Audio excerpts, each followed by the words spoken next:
A cura do paralítico em Cafarnaum. Amém? E assim nos diz a palavra de Deus.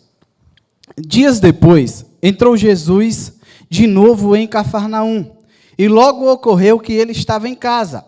Muitos afluíram dali, e tantos que nem mesmo junto à porta eles chegaram, e nem achavam lugar.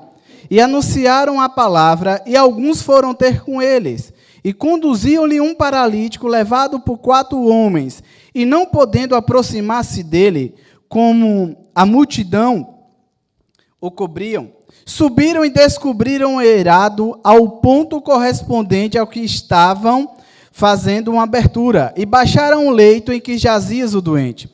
E vendo-lhe a fé, Jesus disse ao paralítico: Filho, os teus pecados estão perdoados. Mas alguns dos escribas que estavam assentados ali arrazoavam em seu coração: Por que fala deste modo? Isto é blasfêmia. Quem pode perdoar os pecados, senão quem é Deus? E Jesus, percebendo logo o seu espírito, e eles assim arrazoavam, lhe disse: Por que arrazoais sobre essas coisas em vossos corações? Qual é mais fácil? Dizer a este paralítico: Estão perdoados os teus pecados? Ou dizer: Levanta-te, toma o teu leito e anda? Ora, para que saibais que o Filho do Homem tudo tem poder sobre a terra e autoridade para perdoar pecado, disse ao paralítico: Eu te mando, levanta-te, toma o teu leito, vai para a tua casa. E ele se levantou no mesmo instante, tomando o teu leito, retirou-se à vista de todos, ao ponto de se admirarem todos e darem glória a Deus, dizendo: Jamais vimos coisas assim. Vamos orar, curvem as vossas cabeças. Senhor e soberano Deus, te agradecemos pelo louvor o qual o Senhor permitiu nós trazermos de tributo e adoração ao teu santo nome. Mas pedimos também, Pai, perdão mais uma vez por nossos pecados e transgressões. E neste momento, Senhor, te entregamos a tua palavra. Porque, Senhor, este é o momento mais importante. E assim, Senhor, nos direciona, prepara os nossos corações para que nós possamos aprender. E nos direciona assim também, Pai, a falar o que nós precisamos ouvir, não o que nós queremos ouvir. E que nós possamos sair daqui edificados e transformados pela tua palavra. E assim, Pai, toma a direção da mesma e desde já te agradecemos em nome de Jesus. Amém. Hoje que é culto de Santa Ceia também, nós vamos aqui ser mais rápido, que nós começamos aqui um pouquinho atrasado. Mas a palavra de hoje, o título da live já diz: Jesus perdoa e cura. Quando nós paramos para analisar essa passagem, nos evangelhos sinóticos, Mateus, Marcos e Lucas trazem cada um uma visão com particularidades a respeito da palavra de Deus. Quando nós vamos para Mateus, ele é semelhante a Marcos e fala que uma multidão estava na casa com Jesus, quando soube que Jesus retornou. Por quê? Porque Jesus, neste momento que ele se encontrava na casa, ele já tinha realizado muitos pródigos, muitas curas, a forma com qual ele pregava, ele já tinha ministrado o Sermão do Monte, ele já tinha ensinado a respeito da oração, ele já tinha escolhido os 12, então Jesus ele já tinha uma reputação em todos os lugares que ele andava, pela sabedoria a qual ele colocava. Então Mateus e Lucas, ele diz que mestres da lei, a população, muitos estavam ali, porque a forma que Jesus ensinava cativava. Então não tinha simplesmente só pessoas que estavam começando a seguir Jesus. Tinham pessoas experimentadas na palavra, escribas. Escribas eram pessoas responsáveis na época por ensinar. Os fariseus eram responsáveis por manter os zelos dos dogmas, a parte religiosa de execução de toda a lei judaica cristã. Mas a Bíblia diz que a multidão era tamanha que não tinha espaço nem dentro de casa, nem fora de casa.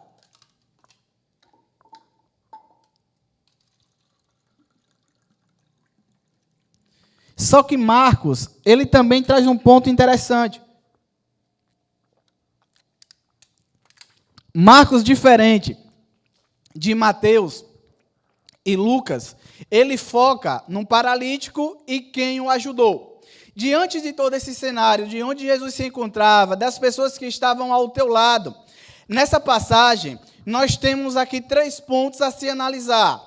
poderia colocar também o quarto ponto, que seria o paralítico, os amigos do paralítico, o comportamento de Jesus no que ele estava fazendo e, de forma geral, também nós poderíamos analisar a multidão. Só que a multidão aqui e o que ele veio fazer. Quando Jesus retrata que toda a multidão seguia, é porque Jesus ele já tinha curado diversas pessoas, como eu falei. A forma como ele ensinava cativava, porque ele demonstrava tamanha sabedoria. Só que um ponto bastante interessante, o qual aqui nós vemos é que depois que Jesus entrou em Cafarnaum, logo ocorreu que ele estava em casa. Estar em casa quer dizer, era a respeito de que Jesus estava à vontade. Ontem eu assisti uma parte da live dos jovens pelo Instagram de Thaís. Eu vi que vocês estavam à vontade.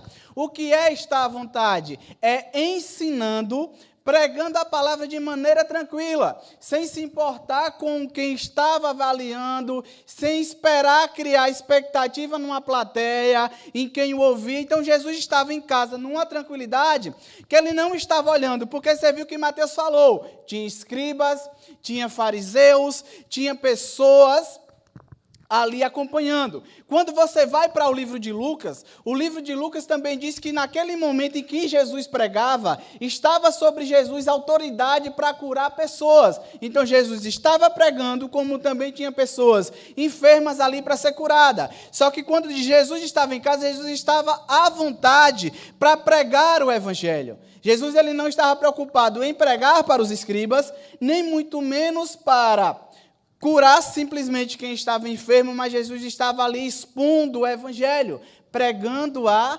palavra. Então a multidão ali estava, e o foco principal de Jesus é um foco qual a igreja, quando eu falo igreja no contexto geral, que principalmente a igreja brasileira tem tomado, que é de colocar Jesus como um curandeiro. E tem levado só um Jesus que cura, que abençoa, que transforma, e tem esquecido o foco principal. Quando nós vamos a respeito do Evangelho e a transformação que ele traz, aonde o Evangelho é pregado, a mudança cultural, a mudança social, a mudança comportamental, a mudança de caráter, e nós paramos para olhar o Brasil, onde mais 50% já é evangélico, e 90% é cristão, que agrava muito mais a situação, e nós temos um país com alto índice de corrupção, com alto índice de assassinato, nós vimos famílias sem vínculos, sem base, sem estrutura, nós vimos feminicídio, nós vimos violência, e por que é que o evangelho é tido como predominante nessa nação, e não há essa transformação a qual ocorre?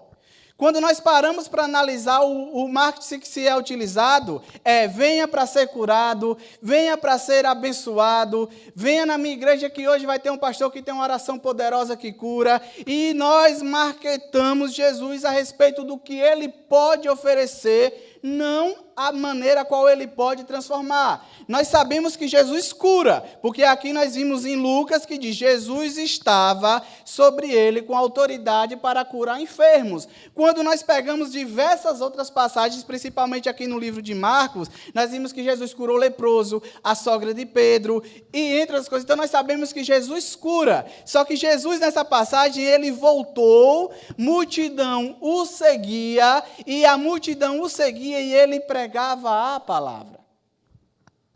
E eu não estou aqui criticando a igreja, jamais longe de mim, porque eu sei que meu Jesus cura, que meu Jesus transforma, que meu Jesus abençoa, que meu Jesus liberta. Mas é o que nós devemos fazer, é o que Jesus fazia a todo momento, pregar a palavra. E esse versículo que chama a atenção é que ele vai mostrar o efeito transformador de quando se a palavra é pregada. Porque a Bíblia diz que, quando Jesus ele pregou no monte, a primeira cura do leproso, ele estava pregando o sermão do monte. O leproso se aproximou, prostrou, adorou, dizendo, se quiseres pode me purificar. E como ouvirão se não há quem pregue? Como acreditarão se não há quem anuncie? A salvação é plantada da palavra, não tem como gerar fé. Quando nós levamos o Jesus num marketing simplesmente de cura, as pessoas vêm pelo que pode receber, não por quem Jesus é. Então é uma busca de interesse. Porque se você chegar para qualquer pessoa enferma e dizer, você quer ser curada, jamais ela vai dizer, eu não quero. Mas muitas vezes as pessoas estão querendo a cura, sobre ele é autoridade para curar. Ele poderia simplesmente parar de pregar a palavra e curar todos os quais ali estavam. O foco, se fosse só cura, ele parava de pregar e curaria. Mas Mateus, Marcos e Lucas diz que ele pregava, ele ensinava. Só que um ponto interessante aqui que nós vimos que o foco principal do evangelho é anunciarmos a palavra de Deus. A cura vem como consequência, porque quando nós ouvimos a palavra de Deus, nós geramos fé. Quando nós temos fé, nós sabemos o Deus a qual nós seguimos e o que ele é capaz de fazer, que é um Deus que cura e transforma. E a cura vem quando nós temos. E quando Jesus pregava, eu escolhi a passagem pela ótica de Marcos, que Marcos diz 4 homens trouxeram-lhe um paralítico. Ao chegar, ver que era impossibilitado de chegar a Cristo, eles deram a volta e desceram-lhe o paralítico pelo telhado.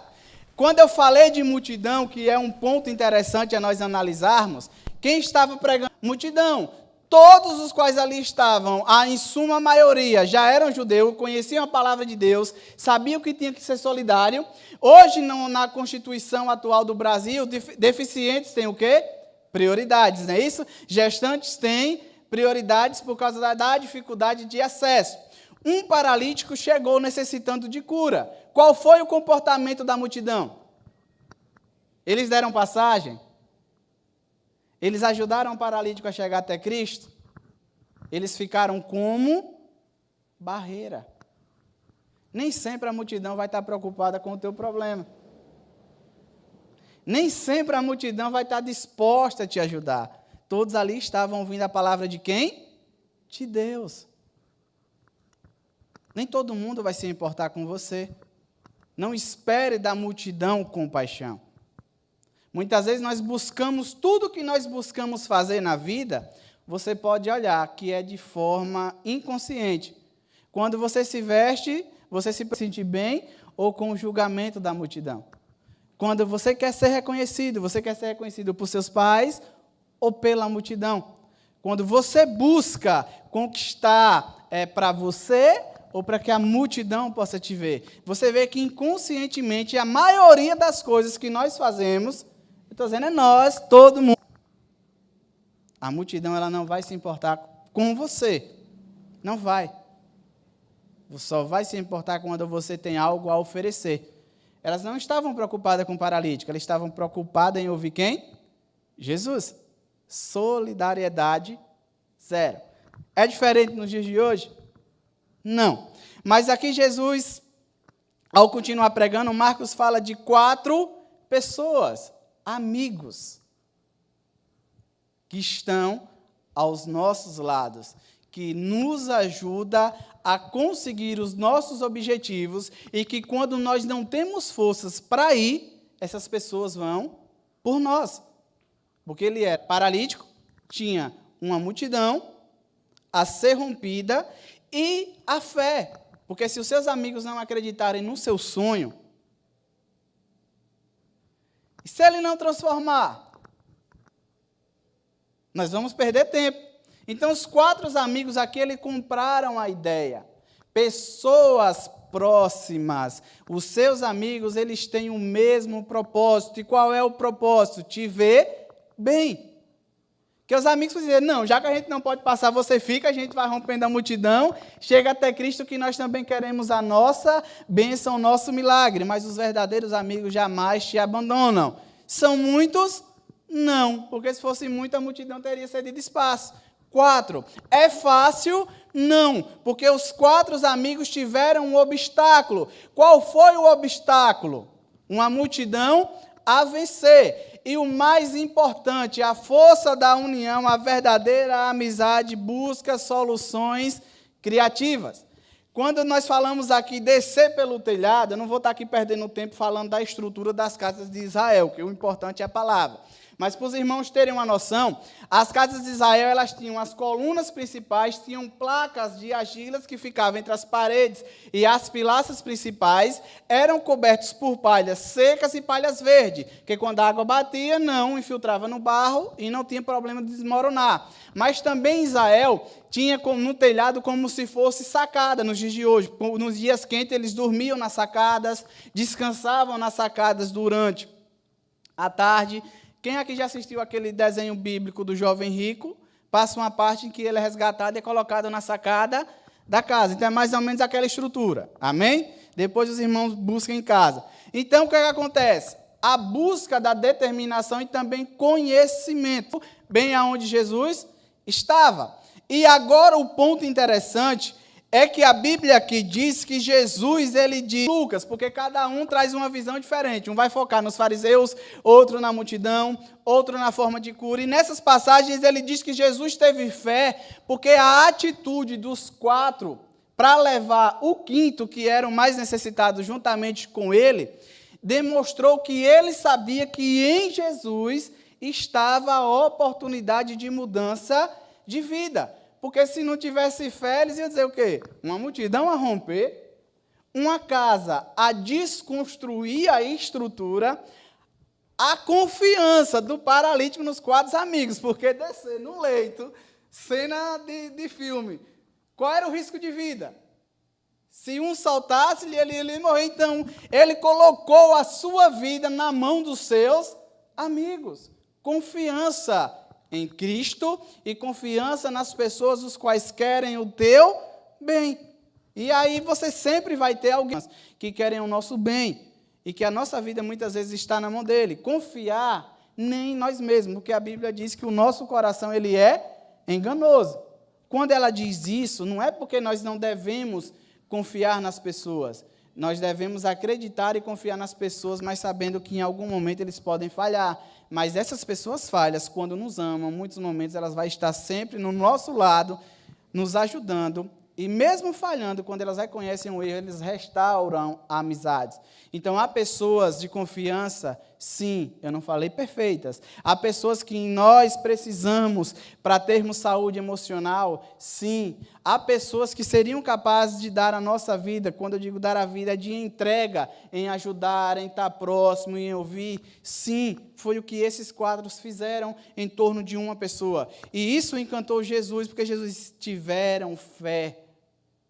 Porque um colocou a vida na mão de pessoas as quais poderiam ajudar, e esses 5 juntos, os 4 amigos e o paralítico, acreditaram que Jesus poderia transformar. Então, vocês viram que sem fé é impossível agradar a Deus. Então, Jesus ele não parou para olhar para o paralítico porque desceu só pelo telhado. Foi a atitude. A atitude de fé.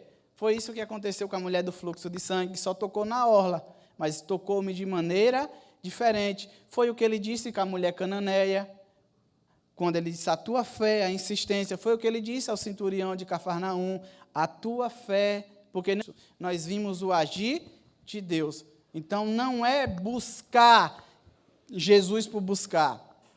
Não é buscar Jesus porque ele pode curar, porque ele pode abençoar. É buscar acreditando. E eu só acredito quando eu sou edificado pela palavra de Deus. Humanamente, a gente tenta dar uma ajudinha. Quando nós vamos convidar alguém para a igreja, a gente diz, olha, vamos para a igreja que o louvor é abençoado.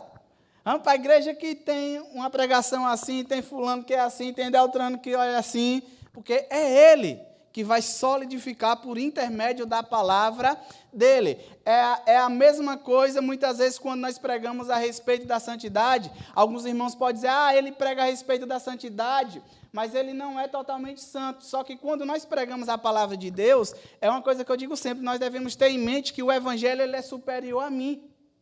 Então, quando eu estou aqui para anunciar a palavra de Deus, quando vocês estão aqui para anunciar a palavra de Deus, é uma pessoa imperfeita falando de um Deus perfeito. Só que não é você que está sendo pregado, é Deus. Deve deixar de ser pregado em sua totalidade, por causa de erros, porque o evangelho é superior à vida do homem. Por isso que nós devemos pregar, em suma, totalidade na questão de cura, transformação, salvação, pecado, arrependimento. E era este evangelho que Jesus pregava. Então, quando Jesus ele viu a fé dos 4 a levar o amigo, que também estava ali porque sabia que poderia ser curado, Jesus ele surpreende a todos, e aqui é o elo como nós devemos dar importância. E ele diz: os teus pecados está perdoado. Se o paralítico tivesse vindo buscar somente a cura, imagina a frustração. Eu não acredito. Rompi a multidão, abri o telhado, arrisquei minha vida, porque se uma corda dessa arrebenta, um filho de Deus desse me solta, eu teria morrido. E o que eu escuto é: os teus pecados estão perdoados. Poderia gerar frustração ou não? Quando o marketing é cura, que eu venho para a igreja e não sou curado, eu saio frustrado com Deus. Porque eu não recebi aquilo qual eu vim buscar. E isso aqui mostra também, claro e evidentemente, que Jesus está primeiramente preocupado com a tua salvação. O que você não pode fazer. Jesus ele poderia se preocupar primeiro com a enfermidade do paralítico. Quando muito se prega essa passagem, todo mundo foca nos 4 amigos de você ser perdoado e ter a sua salvação. Antes da cura física, ele está preocupado com a tua cura espiritual. E os teus pecados estão perdoados também. Para os judeus da época, eles atrelavam o pecado à enfermidade. Quando uma pessoa era enferma, era porque ele ou os pais dele pecaram. Em uma passagem onde Jesus, ele, antes de curar os cegos, os discípulos dizem: mestre, quem pecou para que este homem viesse a ter cego? Seus pais, suas mães ou ele?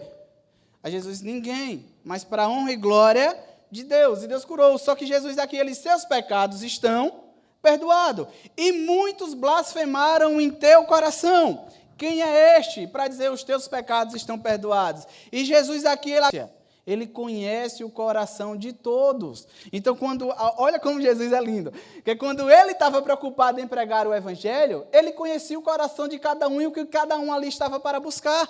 Porque os discípulos aqui, quem estava ouvindo não falou em voz alta, falou no teu coração. Eles: por quê? Falastes em teu coração quem é estes?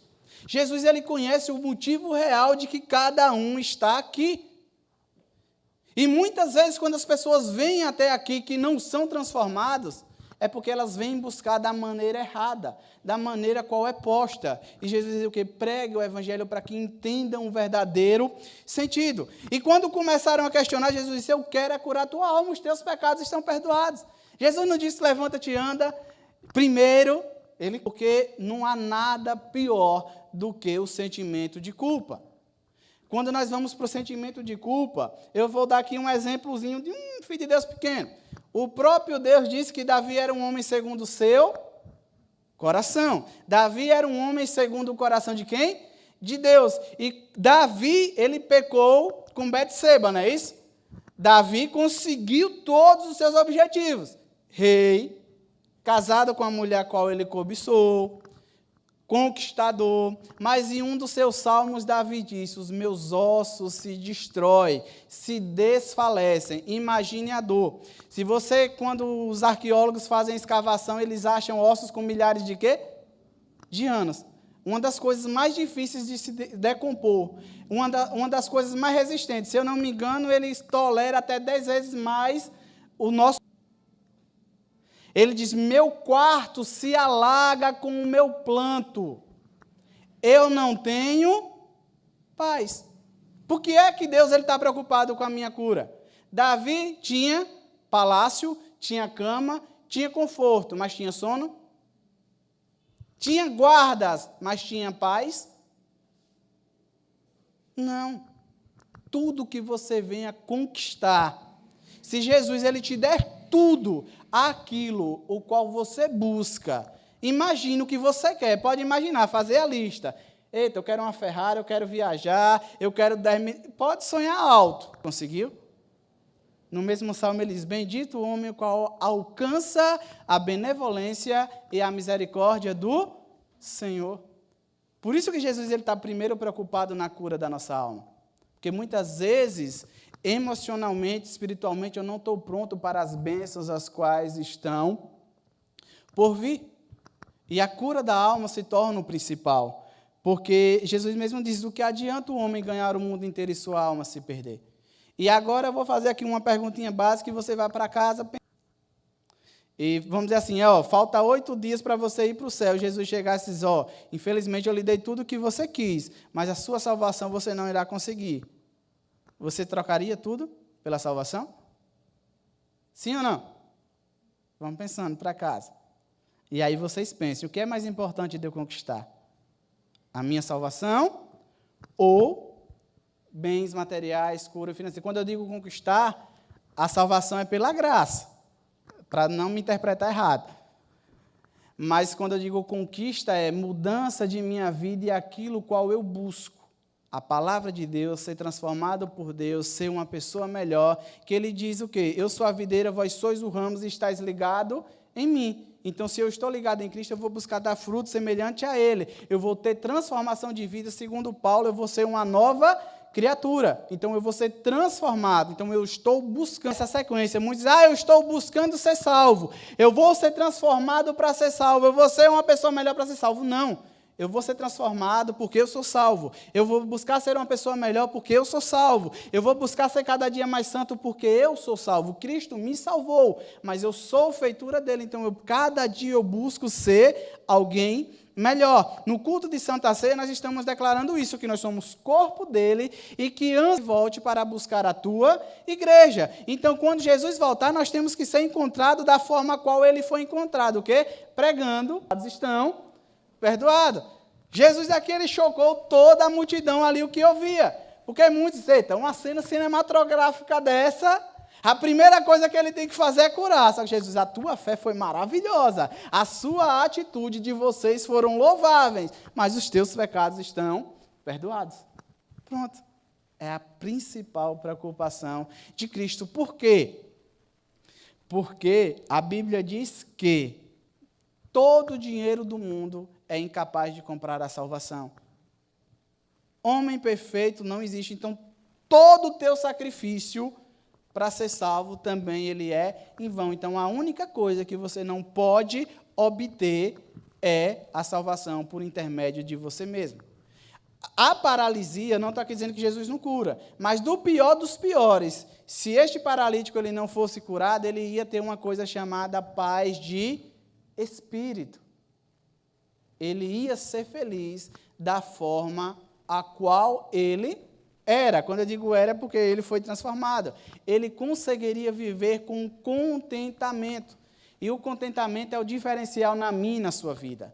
Porque eu e você vamos passar por tribulações, por provas, por lutas, por aflições. Ou todo mundo acha, por exemplo, que minha vida é um mar de rosa.